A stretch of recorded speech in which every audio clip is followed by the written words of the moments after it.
माता की जय श्री राम, जय श्री राम, जय श्री राम, जय श्री राम। छत्रपति शिवाजी महाराज की, जीजा माता की, संभाजी राजे की, पीसा माता की। बरसात गिरने का मूवमेंट दिख रहा है, तो मुझे तो आज भीगने की इच्छा है, क्योंकि आज मेरे लिए नव वर्ष है। हिंदुओं के लिए आज हिंदू नव वर्ष है, और इतने पवित्र दिन में स्वयं देवता भी हम पर अमृत बरसा रहे हैं। तो आज मैं तो भीगूंगा, पता नहीं पानी गिरने से कितने लोग भागेंगे। भीगोगे ना? चलो थोड़ा फोन को नीचे डाल लेना, कवर कर लेना, कहीं फोन खराब ना हो जाए। मेरे मित्रों, आज हिंदू जन जागृति समिति के तत्वाधान में हिंदू राष्ट्र जागृति सभा का आयोजन धर्मवीर संभाजी महाराज जी की नगरी में आयोजित किया गया है। आज जब जब मैं इस धरती पे आता हूं तो मुझे गर्व महसूस होता है, क्योंकि मैं एक ऐसी धरती पर मुझे आने का मौका मिलता है जहां पर मेरे छत्रपति संभाजी महाराज ने प्राण दिए थे। ऐसे क्षेत्र में आने का मुझे अवसर मिलता है। मेरे मित्रों, आज गुड़ी पड़वा का दिन है। गुड़ी पड़वा के एक दिन पहले ही हम सबके छत्रपति संभाजी महाराज को औरंगजेब ने किस प्रकार से तड़पा कर मारा, आज छावा मुंह के माध्यम से पूरे हिंदुस्तान के हिंदुओं को पता चल गया। छावा मूवी के माध्यम से छोटे से लेकर बड़े तक, बड़े से लेकर बच्चे तक ये पता चल गया कि देश धर्म पर मिटने वाला शेर शिवा का छावा था, महापराक्रमी परम प्रतापी एक ही शंभू राजा था। ना वो झुका, ना वो मिटा। औरंगजेब ने जब छत्रपति संभाजी महाराज को पकड़ा, औरंगजेब ने कितना तड़पाया, ये कोई नहीं भूल सकता। मेरे मित्रों, खास करके आज के हिंदू नौजवान को भूलने हम नहीं देंगे, क्योंकि वो समय पर एक औरंगजेब था। आज हर गली, हर मोहल्ले, हर चौराहे पर, हर जिले में, हर विधानसभा में औरंगजेब की नाजायज औलादों की संख्या बढ़ रही है। मेरे मित्रों, वो समय पर इनका टारगेट था हिंदुओं का खात्मा। खुलेआम हिंदुओं को काटा जाता था, खुलेआम हिंदुओं को मारा जाता था, लेकिन उनका पैटर्न बदला है, उनकी नीयत नहीं बदली है। मेरे मित्रों, आज भी हिंदू कट रहा है, आज भी हिंदू मर रहा है, आज भी हिंदुओं का धर्मांतरण हो रहा है, आज भी लव जिहाद के नाम पर बहन बेटियों को शिकार किया जा रहा है। लेकिन दुर्भाग्य, हमारा हिंदू इतिहास को भूलते जा रहा है। मेरे मित्रों, हमारा जो हिंदू है ना, वो कुंभकर्ण बनते जा रहा है। हमारे हिंदू को बार बार जगाने के लिए इस प्रकार की समय लगानी पड़ रही है। दुर्भाग्य की बात है, हमारा हिंदू जातिवाद में बट रहा है, हमारा हिंदू पार्टीवाद में बट रहा है। मेरे हिंदुओं, इतिहास गवाह है, जब जब हिंदू बटा है तब तो हिंदू कटा है, ये इतिहास है। और महाराष्ट्र में कुछ ऐसे नपुंसक राजनेताएं पैदा हो गए हैं जो हिंदुओं को यानी राजनीति के लिए, उनके स्वार्थ के लिए हिंदुओं को जातिवाद में बांट रहे हैं। मेरे मित्र, एक कहता है कि मैं ब्राह्मण हूं, एक कहता है कि मैं मराठा हूं, एक कहता है कि मैं क्षत्रिय हूं, एक कहता है कि मैं एससी हूं, एक कहता है कि मैं एसटी हूं, लेकिन कोई ये नहीं कहता कि मैं हिंदू हूं। मेरे मित्रों, जब औरंगजेब ने हमारे धर्मवीर संभाजी महाराज को पकड़ा, एक एक दिन एक एक अंग को काटा। हर वो अंग काटने के समय पर क्या सवाल था औरंगजेब का? इस्लाम कबूल करेगा या नहीं? इस्लाम कबूल करेगा या नहीं? इस्लाम कबूल करेगा या नहीं? लेकिन हम सब के संभाजी राजे ने, शिवाजी महाराज के बेटे ने हर बार जवाब दिया कि मैं शिवा का बेटा हूं, छत्रपति शिवाजी का बेटा हूं, मर सकता हूं लेकिन तेरा इस्लाम कबूल नहीं कर सकता। वो थे हमारे संभाजी महाराज, और आज उन्हीं का खून, आज छत्रपति शिवाजी महाराज का खून, संभाजी महाराज का खून चंद पैसों पर बिक रहा है, चंद पैसों के खातिर धर्म बदल रहा है, चंद वोटों के लिए अपना धर्म छोड़ रहा है, सीट के लिए सेकुलर बन रहा है, एक बड़ा पद पाने के लिए इन लांडों के पैर पकड़ रहा है। आज का हिंदू ये बन गया है मेरे मित्रों, जो इन मुल्लों के सामने झुकता है, क्या ऐसा नेता क्या तुम्हारी रक्षा कर सकता है? क्या कर सकता है? क्या जो हिंदू लीडर चुनाव के समय पर भगवा डाल लेता है, हिंदुओं का वोट लेकर जीत जाता है, जीतने के बाद में हिंदू मुस्लिम भाई भाई का जॉब करता है, क्या ऐसे लीडर हमारी सुरक्षा कर सकते हैं? क्या मेरे मित्रों, एक बात ध्यान रखना, जिंदगी में एक बात ध्यान रखना, जो कट्टर हिंदू है वही हमारा नेता है, यहां प्रण लेना है मेरे मित्रों।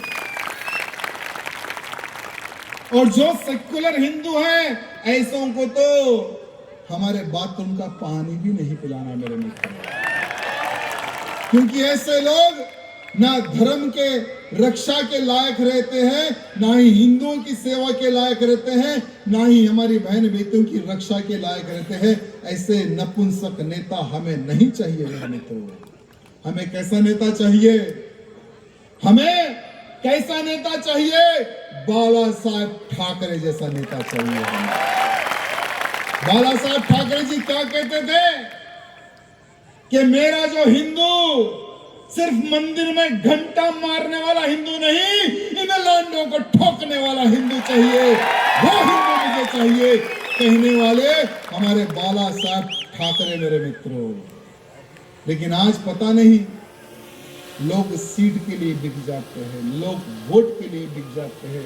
इतना कास्टिज्म का जहर हमारी महाराष्ट्र की पवित्र धरती पर, छत्रपति शिवाजी महाराज की धरती पर, संभाजी महाराज की धरती पर, इतना खतरनाक जहर ये लोग जो फैला रहे हैं ना बेटा, याद रखना। उन नेताओं को कहना चाहूंगा, कितने दिन राजनीति करोगे?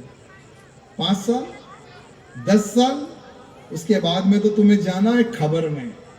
जब तुम मर जाओगे, जब तुम्हारी औलाद खड़े होगी, तो उस औलाद के सामने 2 ही ऑप्शन रहेंगे। एक हाथ में हरी बुक रहेगी, तो एक हाथ में तलवार रहेगी तुम्हारे बेटे के सामने। या हरी बुक स्वीकार कर, नहीं तो तलवार से तुझे काट दिया जाएगा। तो वो तो सेकुलर था बाप, तो बेटा क्या करेगा? बेटा क्या करेगा? अपना धर्म बदल लेगा। इन नेताओं की गलती के कारण आने वाली हमारी पीढ़ी सर्वनाश हो जाएगी मेरे मित्रों, इन नेताओं के कारण।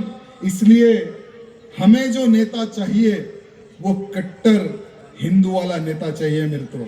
हमें सेकुलर नेता हमें बिल्कुल भी नहीं चाहिए मेरे मित्रों। आज मैं पूछना चाहता हूं, आज भले ही औरंगजेब इस धरती पर नहीं है, लेकिन हमारे छत्रपति शिवाजी महाराज को तड़पा तड़पा कर मारने वाला वो औरंगजेब की खबर हमारे संभाजी नगर में क्यों है? क्यों है? हर चुनाव के समय पर औरंगजेब का भूत खबर से उठ जाता है। बड़े बड़े नेता कहते हैं कि इस बार हमें जिता दो, हम उसको साफ कर देंगे। कितने बार जीतोगे भाई? कितने बार जीतोगे? एक बार माहौल आया, सभी हिंदू खड़े हो गए, हमारी प्रियंका दीदी ने एक बार मुझे फोन किया, भैया आ जाइए संभाजी नगर, इस बार औरंगजेब का नामो निशान मिटा देंगे। सारा हिंदू एग्रेसिव है, लाखों हिंदू आ रहे, आप आ जाइए। हम तुरंत आ गए। इतना बड़ा मोर्चा निकला, इतना बड़ा मोर्चा निकला, उस मोर्चे में कईयों संभाजी महाराज के मामला पर लाठी गिरी, लाठी खाए लेकिन रुके नहीं, पत्थर पड़े लेकिन रुके नहीं, एक भी संभाजी महाराज का मामला रुका नहीं। वह मोर्चा में आया और संकल्प लिया कि हम औरंगजेब का नामो निशान मिटा देंगे। मेरे मित्रों, जब हिंदू इकट्ठा होता है ना, जब हिंदू इकट्ठा होता है ना, अच्छी अच्छी पार्टियों को झुकना पड़ता है। संभाजी नगर के हिंदुओं के सामने सरकार झुकी, संभाजी नगर के हिंदुओं के सामने सरकार झुकी, औरंगाबाद का नाम बदलकर संभाजी लगाया गया, धर्मवीर छत्रपति संभाजी महाराज का नाम लगाया गया। मेरे मित्रों, लेकिन मैं समझता हूं वो एक राजनीतिक मूवमेंट था। अगर सचमुच में हमारे नेतागण औरंगजेब का नाम अगर मिटाना ही चाहते हैं, तो पहले जो हर साल 6,50,000 रुपए एएसआई की ओर से वो मरे हुए मुर्दे साले औरंगजेब की कब्र को मेंटेन करने के लिए दिया जाता है, 6,50,000 रुपए माता है। किसके पैसे? वो आपके पैसे। किसके पैसे? वो आपके पैसे। किसके पैसे? वो हम सब के पैसे हैं। यानी जिसने मेरे संभाजी को तड़पा तड़पा कर मारा, उस हरामी पिल्ले सुअर के बच्चे की कब्र को मेंटेन के लिए 6,50,000 रुपए दिए जा रहे हैं। क्या हमें स्वीकार है? क्या हमें स्वीकार है? क्या अभी भी हमारे राजनेताओं को क्या समझ में नहीं आ रहा? अरे मेरे भाई, हिंदुत्व की बात करो, हिंदू तुम्हें राज करवाएगा। मैं हमारे देवा भाव से निवेदन करना चाहूंगा, देवा भाव, इतिहास लिखने का समय, यानी इतिहास लिखने का अवसर बहुत कम लोगों को मिलता है। मेरे मित्रों, इतिहास लिखने का अवसर बहुत ही कम लोगों को मिलता है। देवा भाव, हिंदू समाज आपको अवसर दे रहा है, हिंदू समाज आपको मौका दे रहा है। हिंदू समाज की डिमांड है कि औरंगजेब की कब्र को उखाड़ के फेंका जाए। किससे डर है? किससे डर है? मैं पूछना चाहता हूं देवा भाव, किससे डर है? बोलो, कितने लाख लोगों की आवश्यकता आपको पड़ेगी उस औरंगजेब की खबर को उखाड़ने के लिए? उतने लाख लोगों को लेकर मैं आऊंगा आपके पास। हम खड़े रहेंगे, बस बुलडोजर लेकर आ जाना।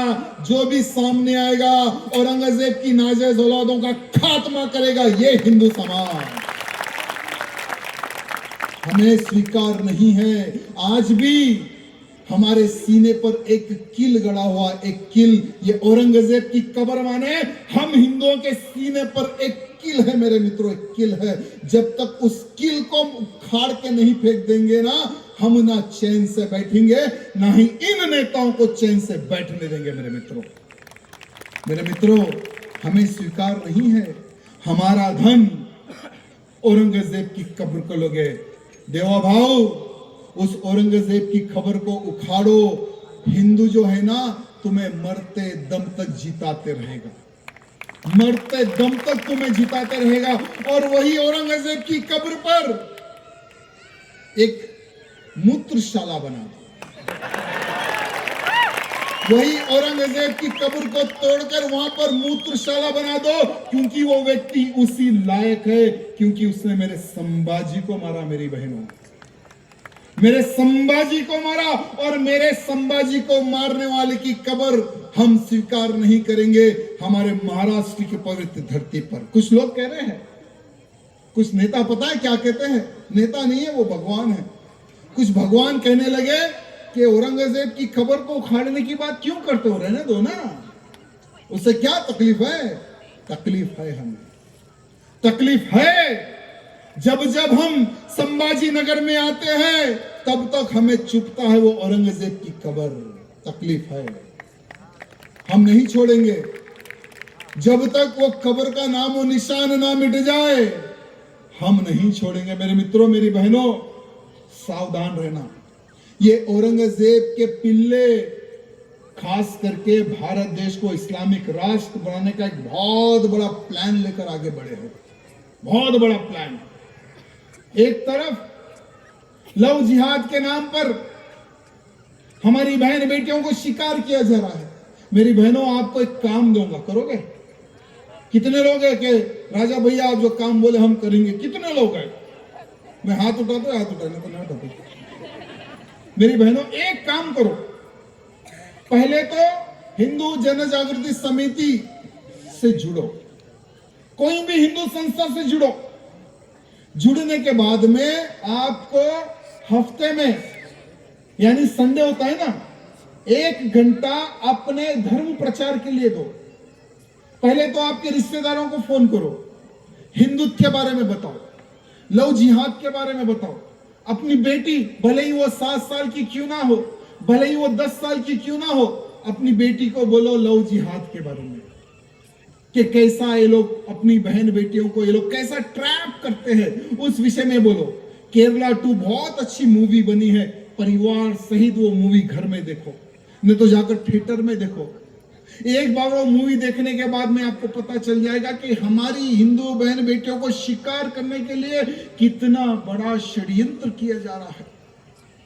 किसी समाज को नहीं छोड़ रहे। आज जो महाराष्ट्र में जो जातिवाद का जो जहर घोल रहे हैं ना ये हरामी नेता लोग, उनको मैं कहना चाहूंगा, पहले तुम लोग जाकर देखो केरला मूवी, तब तुम्हें पता चलेगा कि इन लांडों का हमारी बहन बेटियों को लव जिहाद के नाम पर शिकार करने का कितना बड़ा षड्यंत्र ये लोग कर रहे हैं, तब तुम्हें पता चलेगा। नहीं तो उनको पता नहीं चाहिए, क्योंकि ये लोग तो सिर्फ सीट के भूखे हैं, सिर्फ वोट के भूखे हैं। मेरे भाई, हाथ जोड़ के निवेदन करना चाहूंगा, महाराष्ट्र का जो हिंदू है ना, वो प्यार का भूखा है, वो हिंदुत्व का भूखा है। और जो हिंदुत्व की बात करता है ना नेता, उसको सर पर बिठाकर घूमने वाला ये महाराष्ट्र का हिंदू है मेरे मित्रों। क्योंकि हमने देखा है, जहां जहां मेरे कार्यक्रम होते हैं हमारी समिति के माध्यम से, वहां वहां हमें गर्व होता है, क्योंकि भले ही उस कार्यक्रम में संख्या कम आती है, लेकिन हमारे कार्यक्रम में जिंदा हिंदू आता है, मरवा नहीं। हमारी सभा में जीजा माता आती है, डुप्लीकेट जीजा माता नहीं आती है। भले ही तूफान आ जाए, भले ही पानी आ जाए, भले कितनी धूप क्यों ना हो, लेकिन ये सभा हमारे भविष्य के लिए है। ये सोच लेकर हमारी जीजा माताएं आती है, ये सोच लेकर मेरे संभाजी महाराज के मावले आते हैं हमारे इस कार्यक्रम में मेरे मित्रों। इसलिए लव जिहाद एक बहुत ही खतरनाक एक षड्यंत्र है मेरी बहनों। कुछ ही दिन पहले उड़ीसा में एक पुलिस स्टेशन में एक मुस्लिम लड़की कंप्लेंट देती है, एक पुलिस स्टेशन में राइटिंग में कंप्लेंट देती है और कहती है वो लड़ी कि मेरा जो शौहर है वो लव जिहाद के नाम पर 2 हिंदू लड़कियों को ऑलरेडी शादी करके लाया है। एक हिंदू लड़की को 10-10 लाख रुपए उसको मिले हैं पाकिस्तान से, और एक हिंदू लड़की को उसने फंसा लिया है। वो क्यों कंप्लेंट दी पता है? क्योंकि उसको महीने को पैसे वो नहीं दे रहा था, क्योंकि जो 2 हिंदू लड़कियों से उससे शादी की थी वो उनके साथ रह रहा था। तब जाकर इसने उसकी पोल खोली है। यानी अब लव जिहाद नहीं रहा मेरे मित्रों। लव जिहाद के नाम पर शिकार करने के लिए हिंदू बहन बेटियों को पैसे दिए जा रहे हैं, इनको शिकार करने के लिए विदेशों से फंडिंग आ रही है। हलाल सर्टिफिकेशन जो लोग बांटते हैं वो लोग इनको फंडिंग दे रहे हैं, और बहुत सारी जो इनकी संस्थाएं हैं सभी लोग इनको फंड दे रही है मेरे मित्रों। क्या होगा हमारे हिंदू समाज का, बताइए कौन बचाएगा? क्या कानून बनने से क्या हमारी हिंदू बहन बेटियों क्या हम बचा सकेंगे? क्या कानून बनने से क्या हम हमारी बहन बेटियों को क्या बचा सकते हैं? क्या नहीं। हमारी हिंदू बहन बेटियों को तो हमें ही बचाना है। कानून क्या करेगा? जब कोई मुल्ला या कोई लांडा हमारी बहन बेटी को उठा ले जाएगा ना, तो हम लोग क्या करते, कंप्लेंट देते पुलिस स्टेशन में कि हमारी बहन हमारी बेटी को इसने उठा कर लेके चले गया। वो क्या करेगा पुलिस वाला? ठीक है कंप्लेंट आई ना, ठीक है हम ढूंढेंगे, ट्रैक करेंगे, पकड़ेंगे। तब तक तो वो रजिस्टर मैरिज का एक सर्टिफिकेट लेकर आती है। रजिस्टर मैरिज करने के बाद में कोई कुछ नहीं कर सकता। ना सरकार कुछ कर सकती है, ना पुलिस कुछ कर सकती है। उल्टा पुलिस प्रोटेक्शन देना पड़ेगा, कोर्ट का ऑर्डर भी लेकर आए। क्यों? क्योंकि उस प्रकार से उनके पीछे संस्थाएं काम कर रही है। अनेकों ऑर्गेनाइजेशन इन लव जिहादियों के पीछे काम कर रहे हैं। इसलिए बेखौफ एक एक हिंदू लड़की को, हमारी बहन बेटी को ये लोग टारगेट कर रहे हैं। मेरे मित्रों, एक एक हमारी बहन बेटी को कैसे बचाएंगे हम हमारी बेटी को, हमारी बहन को? मेरे बस कुछ नहीं करना, जागरूक लेकर आओ। हमारी बहन बेटियों को बस इतना कहना कि जो गोल टोपी वो हमारा दुश्मन है, जो गौ माता का मांस खाता है वो हमारा दुश्मन है, जो गौ माता की पूजा करता वही हमारा दोस्त है, जो तिलक लगाता है वही हमारा दोस्त है। आपके इसी महाराष्ट्र में एक ऐसी पार्टी बढ़ रही है जो महाराष्ट्र के लिए बहुत ही खतरनाक है, जो हमारा ओल्ड सिटी वाला, जो हमारा बड़ा साला है ओवैसी। उसकी पार्टी के इस बार हमारे महाराष्ट्र के नगर पालिका के चुनाव में आप लोगों ने देखा होगा कि किस प्रकार से उनकी बढ़त हो गई है। और 13 नगर निगमों में 126 एमआईएम ने जीती है। साथ ही साथ संभाजीनगर में बीजेपी के बाद में सबसे बड़ी पार्टी एमआईएम बन चुकी है। साथ ही साथ हमारे संभाजीनगर में इनके पार्षद ज्यादा बन चुके हैं। साथ ही साथ इनका एक कुत्ता है आपके संभाजीनगर में। आपके संभाजीनगर में ओवैसी का एक कुत्ता है, बुलडॉग, जो भौंकते रहता है। पता नहीं इसकी अम्मी ने और इसके अब्बा ने इसका नाम जलील कैसे रख दिया। हमारे पास जैसे कोई एक बहुत ही हरामी व्यक्ति होता है, बहुत ही गंदा व्यक्ति होता है, जो गंदे कामा करता है, उसको हम लोग क्या कहते हैं? अरे साले जलील, चल निकल। तो आपके पास भी एक जलील है। वो जलील क्या कहता है कि अब हम बदला लेंगे। अबे किससे बदला लेगा बे तू? हमसे? अबे तू हम हिंदुओं की तो औलाद है, तेरे परदादा कौन थे एक बार देख ले। हम हिंदुओं से बदला लेगा, हम हिंदुओं से तू टक्कर लेगा। वाह क्या बात है, वाह। लेकिन उसकी इतनी हिम्मत कहां से बढ़ी? क्योंकि इसकी हिम्मत बढ़ रही है हम लोगों की जो एकता जो बिखर रही है ना, इसलिए इनकी हिम्मत बढ़ रही है। मालेगांव में एक इस्लाम पार्टी है, उसका मेयर बन गया। क्यों? क्योंकि हम लोग बिखर गए जातिवाद में, पार्टीवाद में, इसलिए इस्लाम पार्टी का मेयर बन गया। और डिप्टी मेयर जैसे जीतते ही टीपू हरामी की फोटो उसने ऑफिस में लगा ली। टीपू सुल्तान जो कि हिंदुओं का हत्यारा है, उसकी तस्वीर को ऑफिस में लगा ली गई। हमारे महाराष्ट्र में टीपू का क्या काम? अरे लगाना है तो छत्रपति शिवाजी महाराज का लगाओ, कम से कम पीछे से आशीर्वाद तो देंगे, तुम्हारी बुद्धि तो अच्छी होगी।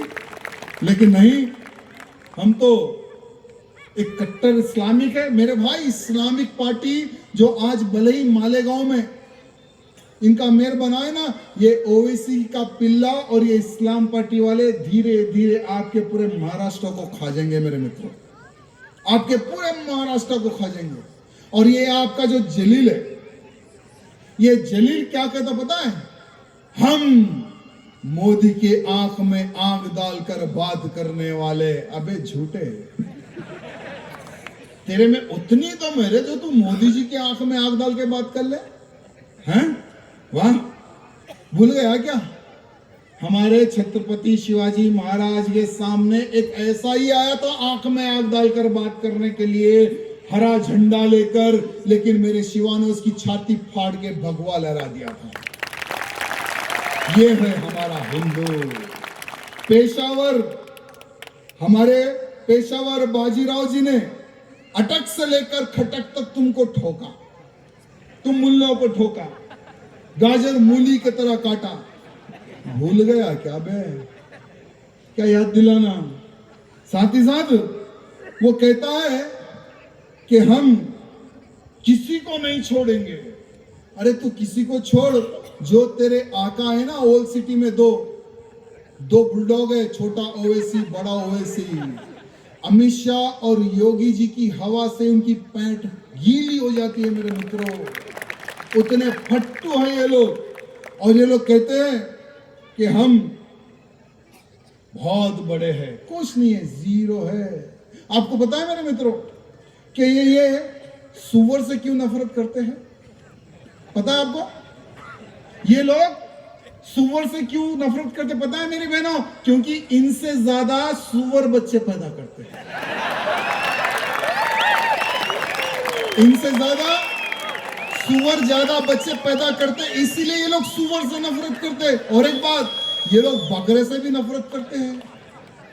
बकरे से क्यों नफरत करते हैं? क्योंकि इनकी दाढ़ी से बड़ी तो दाढ़ी बकरे की रहती है। अरे ये तो मुर्गे से भी नफरत करते, पता है आपको?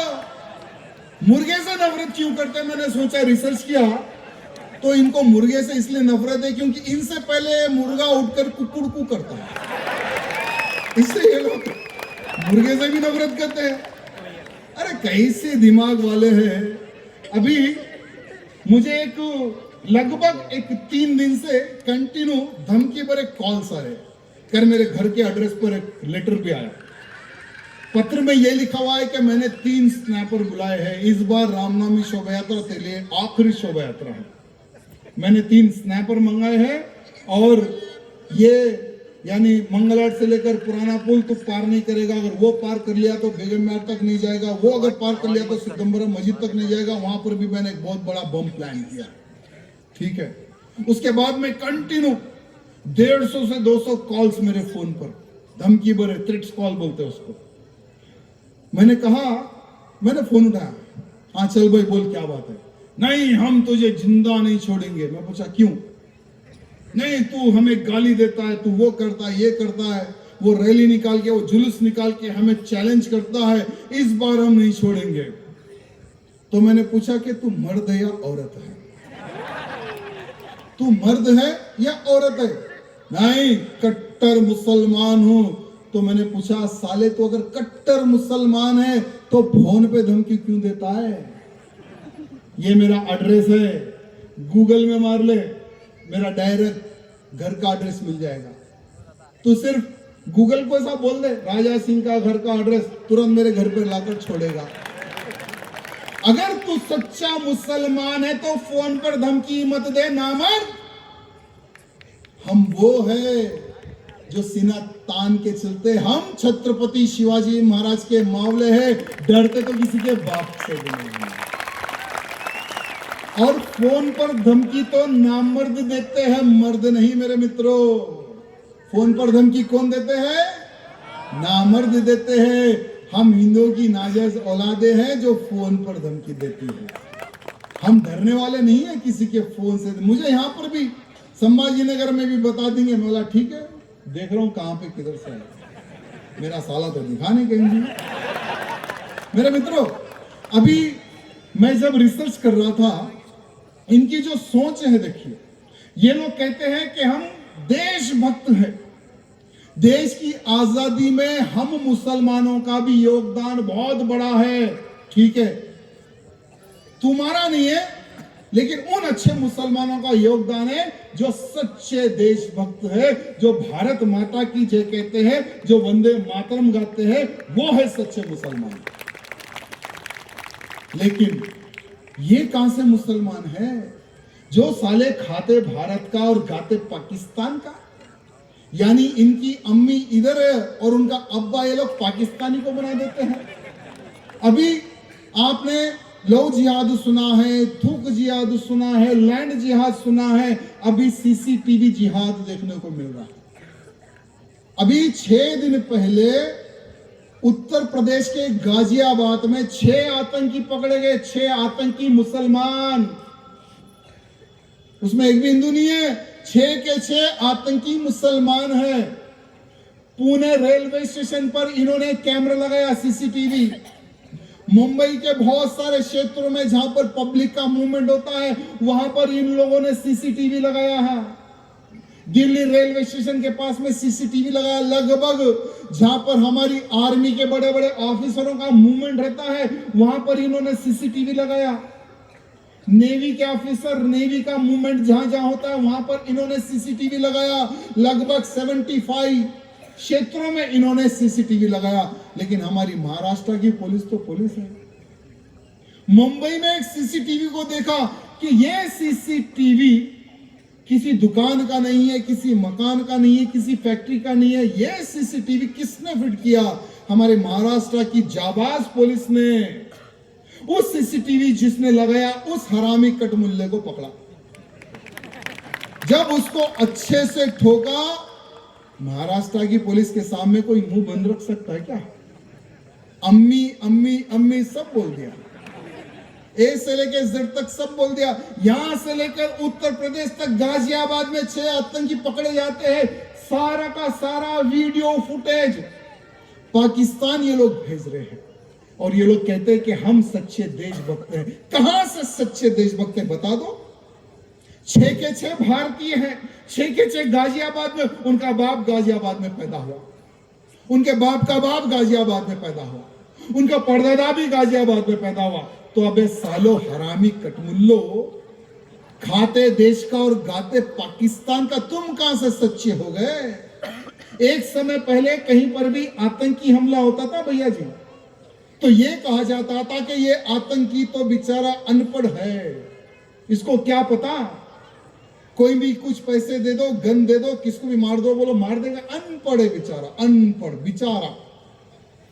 लेकिन अभी हमारे दिल्ली में बम ब्लास्ट हुआ, बम ब्लास्ट करने वाला डॉक्टर, 15 डॉक्टर और गायब है, जितने पकड़े गए सभी के सभी डॉक्टर। यानी अभी व्हाइट कॉलर आतंकी बन रहा है। मेरे मित्रों, जो जो व्यक्ति हरी बुक पढ़ता है ना, 200% वो आतंकी समझो, 200% वो आतंकी, उसमें कोई चेंजेस नहीं है। पता नहीं और कितने आतंकी हमारे बीच में घूम रहे। मेरी बहनों, आपसे एक निवेदन है, आपके घर में अगर किसी को बुखार आ जाए, अगर हमारी बहन बेटी का विवाह हो, विवाह के बाद में अगर हमारी बहन बेटी अगर प्रेग्नेंट हो, तो किसी भी हॉस्पिटल में जाइए, हॉस्पिटल में जाने से पहले बोर्ड में देख लेना कोई मोहम्मद डॉक्टर तो नहीं है। अगर मोहम्मद या सलीम अगर कोई डॉक्टर रहा तो उस डॉक्टर के पास में एक गोली भी नहीं लेना, उससे ट्रीटमेंट भी नहीं कराना मेरे मित्रों, क्योंकि ये जिहादी गर्भ में पल रहा हमारा जो हिंदू या बहन हो या भाई हो, उसको तक ये लोग खत्म करने के लिए पीछे नहीं हटेंगे। आप एक बार रिसर्च कर लेना, एक डॉक्टर का पूरा परिवार 5000 हमारी हिंदू बहन बेटियों के गर्भ को सर्वनाश कर दिए। 5000 क्यों? क्योंकि वो भी एक जिहाद है। जब उनको पकड़ के इंटरोगेशन किया गया, उनको मारा गया, उन्होंने कहा कि ये हमारा जिहाद है, हमें ये जिहाद करने के लिए हमारी हरी बुक ने हमें सिखाया है, इनका ये जिहाद है। इसलिए हाथ जोड़ के निवेदन है, हॉस्पिटल जाओ तो हिंदू डॉक्टर है या नहीं है, ये देखना बहुत जरूरी है मेरी बहनों। साथ ही साथ अभी एक माहौल आप लोग देख रहे होंगे, यानी ईरान पर हमला हुआ, इजराइल और अमेरिका ने मिलकर ईरान को ठोक दिया, उनका आका मर गया। अरे ईरान से तुम लोगों को क्या संबंध, जो तुम लोग यहां छाती पीट पीट कर रो रहे हो, रास्ते जाम करके तुम लोग रो रहे हो, क्या तुम्हारे पहले वाले अब्बा क्या ईरान से थे क्या? जो हमारे अब्बा मर गए बोलकर तुम लोग दुखी में दुख मरा रहे हो क्या? एक मीडिया मित्र ने एक छोटे से बच्चे से एक सवाल पूछा कि क्या है, अभी ईरान के आका तो मर गए, तुम क्या करोगे? मैं बड़ा होऊंगा तो जाकर उन ईरानियों का मर्डर कर दूंगा, भले इसके लिए मुझे 20 साल की सजा क्यों ना हो जाए। यानी एक छोटे बच्चे की ये सोच। और एक मीडिया मित्र ने पूछा कि अरे भाई ठीक है, ये ईरान के आका तो मार दिया, अगर भगवान ना चाहे मोदी जी के साथ अगर ऐसा हो जाए तो क्या तुम ऐसे ही रहोगे क्या? तो पता है वो मुल्ला क्या कहता है, नहीं, मोदी जी के ऊपर अगर ऐसा हो जाए तो हम क्यों रहे? इन हरामियों की ये सोच है। यानी हमारा प्रधानमंत्री नहीं है, वो ईरान का प्रधानमंत्री है। इनकी इतनी गंदी सोच मेरे मित्रों। और भगवान ना चाहे आज ईरान पर हमला हो गया, सारे के सारे इस्लामिक राष्ट्र एक हो रहे हैं। आज नहीं तो कल भारत पर अगर किसी इस्लामिक देश ने अगर हमला कर दिया, क्योंकि ये जो अमेरिका है ना बहुत हरामी है, ये पता नहीं किस देश को किससे कब लड़ा दे। आज नहीं तो कल भारत पर भी ये हमला करेगा और बहुत सारे इस्लामिक देशों से सपोर्ट लेकर ये हमला करेगा। जब भारत पर ये हमला करेगा तो भारत का मुसलमान क्या भारत की रक्षा के लिए खड़े होगा या भारत के अंदर रहकर क्या ये गृह युद्ध करेगा? अगर ये क्वेश्चन पे अगर रिसर्च करे तो बाबा साहब अंबेडकर जी ने वो समय पर ही एक पुस्तक लिख दी थी। आज कुछ लोग कहते हैं ना जय भीम जय मीम, तो उनको कहना चाहूंगा कि बाबा साहब अंबेडकर जी ने एक पुस्तक लिखी, एक बार वो पुस्तक पढ़ लेना। बाबा साहब अंबेडकर जी ने कहा है कि ये मुसलमान अगर भारत पर हमला होता है तो ये मुसलमान पहला प्रेफरेंस इस्लामिक देश को देंगे, इस्लाम को देंगे, भारत को नहीं, हिंदुओं को नहीं। बाबा साहब अंबेडकर जी ने रिसर्च करके तभी लिख दिया था।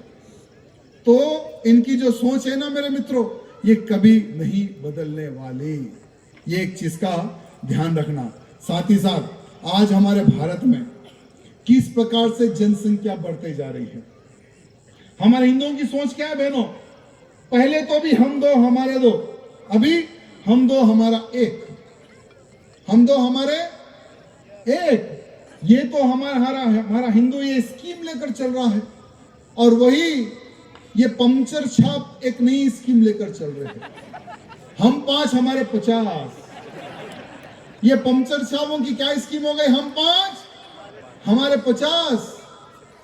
यही स्कीम लेकर चले थे, इसलिए इन्होंने पाकिस्तान ले लिया हमसे अलग, बांग्लादेश अलग हो गया पाकिस्तान से। यही स्कीम के कारण आज केरला में हिंदू मेजोरिटी था, अभी माइनॉरिटी में आ गया।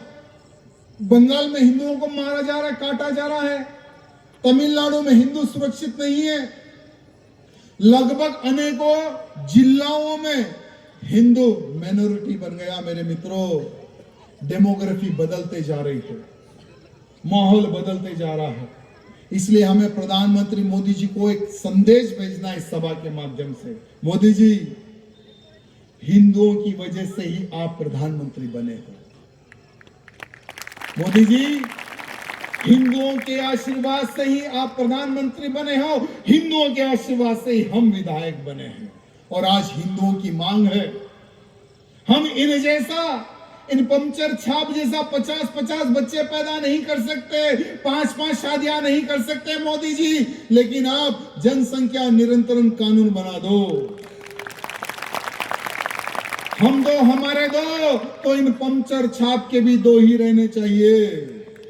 अगर 2 से ज्यादा बच्चे इनके रहेंगे तो एक भी सरकारी स्कीमें इंप्लीमेंट इनको नहीं देनी चाहिए।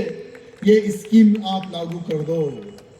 2 से ज्यादा अगर बच्चे ये लोग पैदा करेंगे तो 1-1 लाख रुपए का फाइन भी लगा दो, तब ये लोग पैदा ही नहीं करेंगे।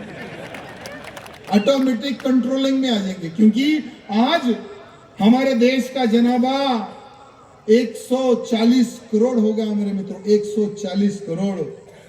और इसमें से 45 करोड़ तो ये लोग हैं और आधे तो हमारे सेकुलर है, बचे कुछ हमारे हिंदू है। तो कहां से बोला हमारी सुरक्षा होगी? आज हिंदू के घर में तलवार तक नहीं है। हमारे महाराष्ट्र में हर एक के घर में तलवार होती है, लेकिन उसको धार भी नहीं रहती, धार भी नहीं रहती। और अगर कोई जिहादी अगर आप पर या आपके परिवार पर हमला करे तो वो तलवार का उपयोग कैसा करना है ये तक भी किसी को पता नहीं। इसलिए हिंदू जन जागृति समिति का एक लक्ष्य है, नर हो या नारी हो उसको योद्धा बनाने का संकल्प ये समिति लेती है मेरे मित्रों। अगर किसी को शस्त्र विद्या चाहिए तो मैं आपको एक नंबर देता हूं, लिख लो हमें इस समिति से जुड़ना है, हमें शस्त्र विद्या सीखना है, हमें लव जिहादी को जवाब देना है। जो हमारी बहन बेटी की तरफ आंख भी उठा कर देखे, उसकी आंख नोच ले, उस प्रकार से हमें ट्रेनिंग चाहिए। तो लिख लो एक नंबर, बोलो, फोन रेडी है? 8208443401।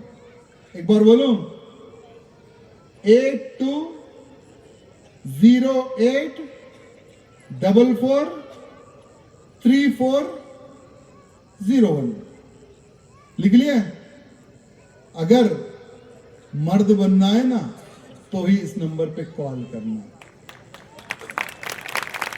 नहीं भैया हम तो डरपोक है, मेरे को तो जोरू बच्चे हैं, मेरे को तो काम धंधे पे जाना है, ये अगर सोच है ना तो इस नंबर पे कभी कॉल नहीं करना।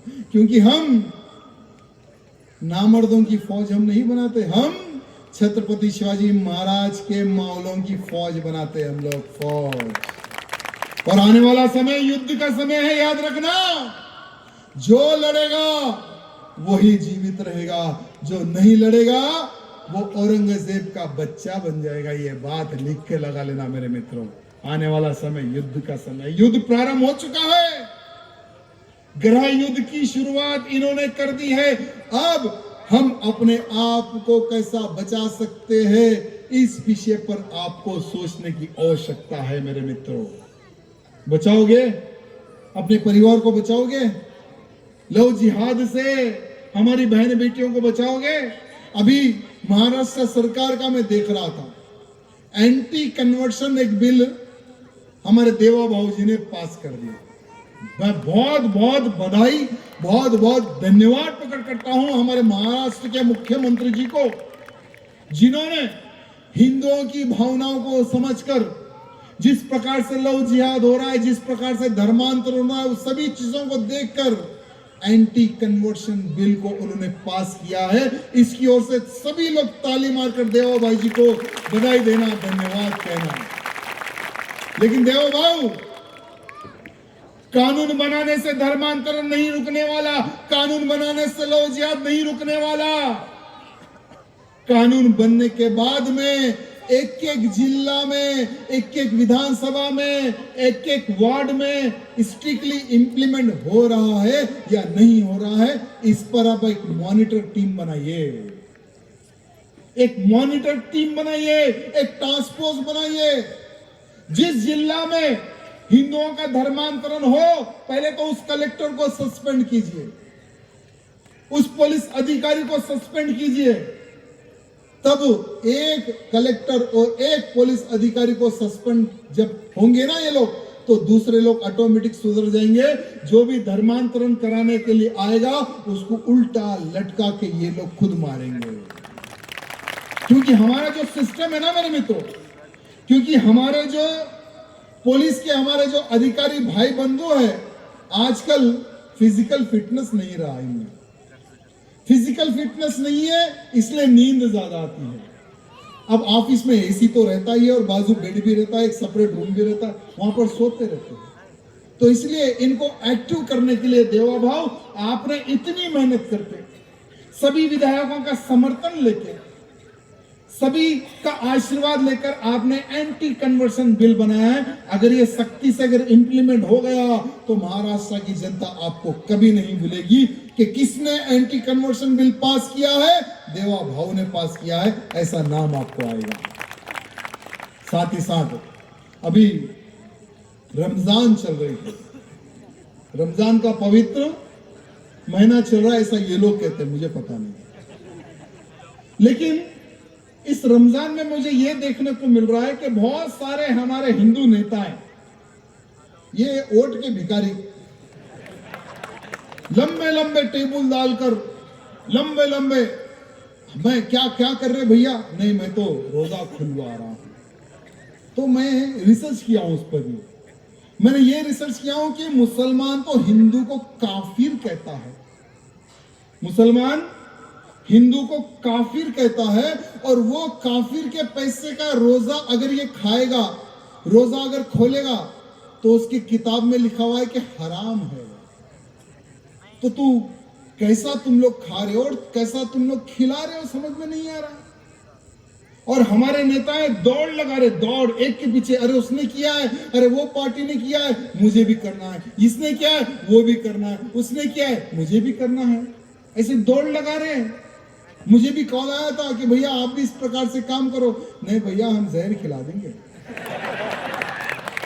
हम पे कभी विश्वास नहीं करना, इस प्रकार की उम्मीद हमसे नहीं करना, क्योंकि हम आधे तो पागल ही है और हमारे चक्कर में नहीं आना। हमने तो सीधा सीधा कह दिया। मेरे मित्रों, अभी वाराणसी की खबर आपने देखी होगी कि वहीं पर एक किश्ती में, हमारी वाराणसी की पवित्र नदी में इफ्तार पार्टी, रोजा खोल रहे थे कुछ लोग। किश्ती के अंदर बिरयानी, मटन बिरयानी, पता नहीं वो मटन की थी या किसकी थी, खाकर हमारी पवित्र नदी में हड्डी फेंक रहे थे। यानी इनकी सोच कितनी गंदी है। देखो, जो हम पवित्र, हम गंगा मैया को मानते हैं, पूजते हैं, गंगा जल के रूप में हम घर लेकर आते हैं, ऐसी नदी को अपवित्र करने का कार्य इन लोगों ने किया है। लेकिन गलत जगह किया है इन्होंने, वो गलत जगह है, वो राज्य बहुत खतरनाक है। वहां का मुख्यमंत्री किसके बाप को नहीं सुनता मेरे मित्रों, क्योंकि वो उत्तर प्रदेश राज्य है और उत्तर प्रदेश राज्य के मुख्यमंत्री हमारे योगी आदित्यनाथ जी बाबा है मेरे मित्रों। जितने मुल्लों ने हमारी नदी को अपवित्र किया था, उनको कपड़े उतार के इतना मारा कि उनकी अम्मी याद आ गई मेरे मित्रों। जिंदगी में कभी वाराणसी की नदी में इफ्तार छोड़ो, उसका पानी भी ये लोग नहीं छीएंगे, उतना योगी जी ने उनको पनिशमेंट दे दिया है मेरे मित्रों। ये छोड़ो, अभी एक हैदराबाद से एक नया मुल्ला पैदा हो गया। वो हैदराबाद में बैठकर योगी जी को चैलेंज कर रहा है, कह रहा है कि हम रोड पर ठहर कर नमाज पढ़ेंगे, किसमें दम है, रोक के बता योगी। तो उस मुल्ले को कहना चाहूंगा कि तू हैदराबाद में भोग सकता है, तेरे में दम है तो एक बार उत्तर प्रदेश चले जा। तू कहता है ना कि जो इस्लाम के लिए मरता है उसे ऊपर 72 हूरें मिलती है, तुझे 72 हूरों के दर्शन योगी जी नीचे करा देंगे। इतना मैं चैलेंज करता हूं मेरे मित्रों। कितने लोगों के घर में कुत्ते हैं, हाथ उठाइए जरा। अच्छे कुत्ते होते ना, छोटे छोटे प्यारे प्यारे कुत्ते होते हैं ना। कितनों के घर में कुत्ते हैं, है ना। अभी कुत्तों के साथ में सुअर भी पालना स्टार्ट करो। और जैसे हम लोग कुत्ते को सवेरे सवेरे पॉटी कराने के लिए बाहर घुमाते हैं ना, वैसे सुअर को भी घुमाना स्टार्ट करो। और खास करके जहां पर गौ हत्यारों के घर ज्यादा है ना, उस क्षेत्र के हिंदू खास करके सुअर पालना स्टार्ट करो। अगर आप सुअर पालोगे, सवेरे सवेरे उस सुअर को बाहर घुमाओगे, जहां जहां वो बेचारा सुअर पॉटी करेगा ना, वो पॉटी को नांग कर भी ये लोग नहीं आएंगे। होना है ना, चेंजेस होना है ना, परिवर्तन होगा तो ही कुछ होगा ना मेरे मित्र। नहीं तो कहां से होगा बताइए। क्योंकि हमारे लोग तो अभी नींद में ही सो रहे हैं, नींद में। मेरे भाइयों, ये लोग एक्शन में हैं और हम लोग अभी भी सो रहे हैं, अभी भी हम लोग विश्राम कर रहे हैं। अभी भी दिल्ली का केस आपने सुना होगा। दिल्ली में होली के समय पर बेचारे तरुण को मार मार के इन लोगों ने उसकी हत्या कर दी, मर्डर कर दिया। क्यों? क्योंकि एक कलर का छोटा सा बॉल छोटी सी बच्ची के हाथ से छूटा, उसकी अम्मी के ऊपर कलर गिर गया। अम्मी ने बेटे को फोन किया, बेटे ने 10-15 को लेकर आया, हमारे तरुण हिंदू को मार मार के उसका मर्डर कर दिया। लेकिन जिन लोगों ने मर्डर किया, पता है उनका धंधा क्या है? कलर का ही धंधा है। वही होली में कलर बनाकर बेचने वाले लोग थे। यानी तुम कलर बनाकर बेचोगे हिंदुओं के पैसों से जियोगे, सब कुछ करोगे, लेकिन वही कलर अगर तुम्हारे पे गिर जाए तो तुम लोग मर्डर कर दोगे, तुम लोग खून कर दोगे। मेरे मित्रों, आप सबको ये निवेदन करना चाहूंगा कि आप सब लोग हफ्ते में 1 घंटा, यार प्लीज, हफ्ते में 1 घंटा अपने धर्म का प्रचार करो। क्योंकि ये हमारे लिए नहीं है, ये तुम्हारे लिए है।